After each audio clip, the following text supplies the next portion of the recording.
لنا. هذه القضية نقلها لي قبل فترة قصيرة أحد المؤمنين المطلعين بهذا النحو. قال كان هنالك في كربلاء المقدسة شاب، هذا الشاب كان يشتغل التاجر، وكان ذلك التاجر يعطيه في كل شهر 3 دنانير أجرته.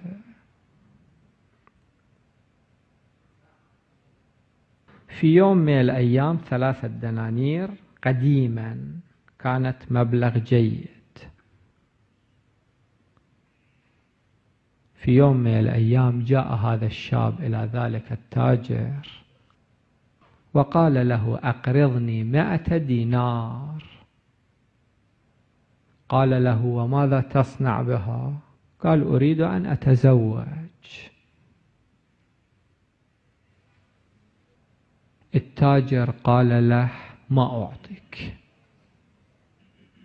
قال له أداء هذا القرض مضمون، ماكو خوف، أنت تعطيني كل شهر 3 دنانير، استقطع من هذا المبلغ إلى أن ينتهي 100 دينار. التاجر قال له ما أعطيك.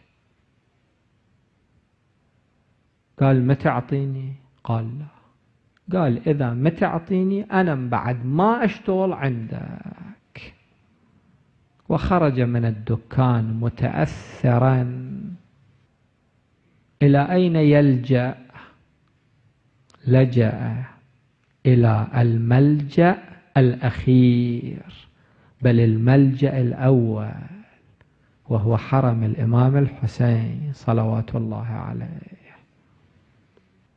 وهو متأثر جدا، وقال للإمام الحسين صلوات الله عليه أيها الإمام الحسين، أنا إلى الآن كنت أشتغل عند التاجر الفلاني، أنا من هذا اليوم أريد أشتغل عندك، وكل ما أحصل عليه فنصفه لك ونصفه لي.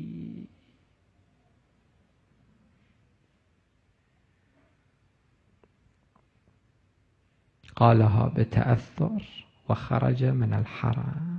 عندما خرج واحد شافه قال يا فلان أكو هنالك دكان معروض للإجارة، تستأجر هذا المكان؟ قال أنا ما عندي شيء، ما عندي مبلغ.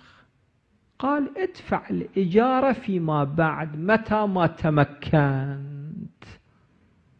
اجى هذا الشاب إلى الدكان، شاف الدكان جيد، استأجر ذلك الدكان وبدأ يشتغل، وتحول إلى تاجر من التجار،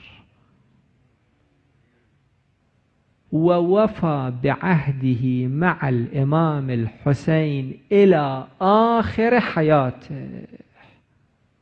والآن ذلك الرجل في أحفاده يوجد العشرات من الفقهاء والخطباء والمجتهدين والعلماء العاملين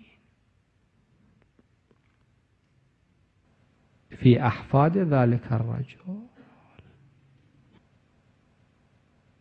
نحن